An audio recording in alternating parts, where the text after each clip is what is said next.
안녕하세요. 연세아이봄의 박수연입니다. 생리 주기가 불규칙한 여성들을 의외로 우리 주변에서 많이 볼 수 있습니다.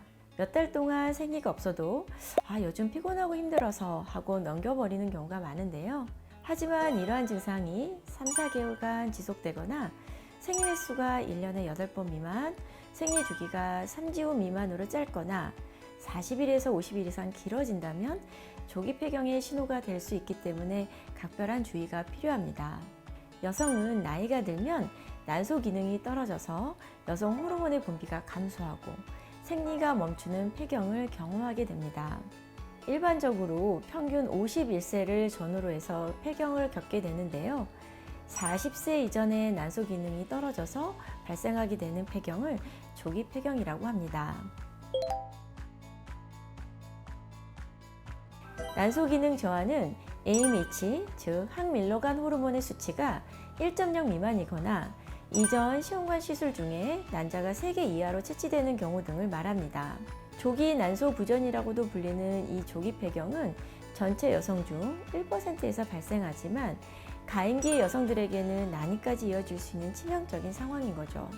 조기 난소 부전을 진단받으면 대부분 많이 당황하게 되죠. 그 이유는 생리량의 변화, 불규칙한 생리 주기, 무월경인 것을 제외하고는 일부 여성에게는 무증상이기 때문이고 딱히 원인을 찾을 수 없는 경우가 대부분이기 때문입니다.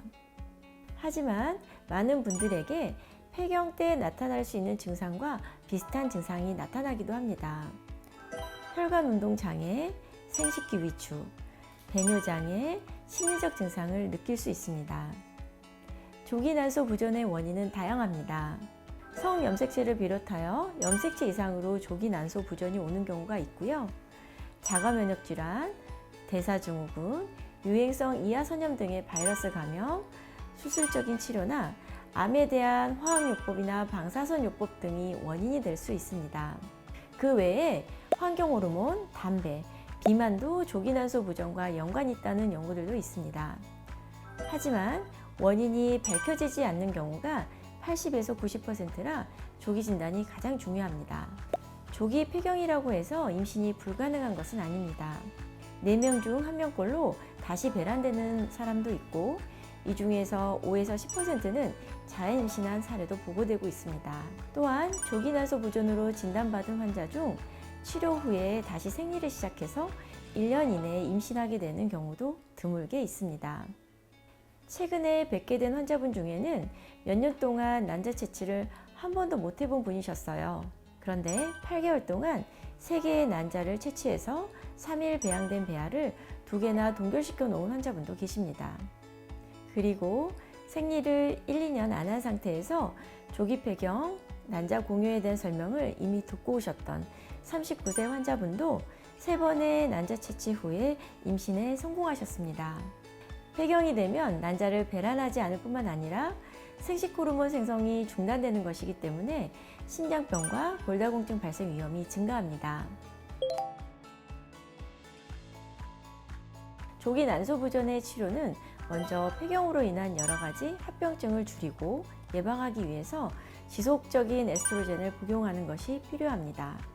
조기 난소 부전은 정상 범주의 폐경에 비해서 심혈관계 질환 및 유방암에 대한 위험이 현저히 낮기는 하지만 평균 폐경 나이 정도까지는 치료를 지속하는 것이 좋습니다. 저하된 난소의 기능을 회복시키거나 난소 기능 저하를 예방할 수 있는 방법은 없습니다. 다만 난소 PRP 시술이 있는데요. 난소 PRP는 도입된 지 얼마 되지 않았지만 유럽 및 국내에서도 조기 폐경 환자 중 다시 생리를 시작하거나 성숙도가 높은 난자를 채취하고 시험관 시술을 통해 임신하는 등 긍정적인 사례가 보고되고 있습니다. 조기 난소 부전은 단기간에 일어나지는 않습니다. 자신의 생리 주기를 잘 체크하고 규칙적인 검진을 하는 것이 가장 좋은 예방법입니다. 또한 무리한 다이어트는 피하고 충분한 수면, 적절한 체중 유지, 스트레스를 줄이는 노력 등의 생활 습관도 도움이 됩니다. 언제든 증상이 의심된다면 내원하셔서 검사해 보세요.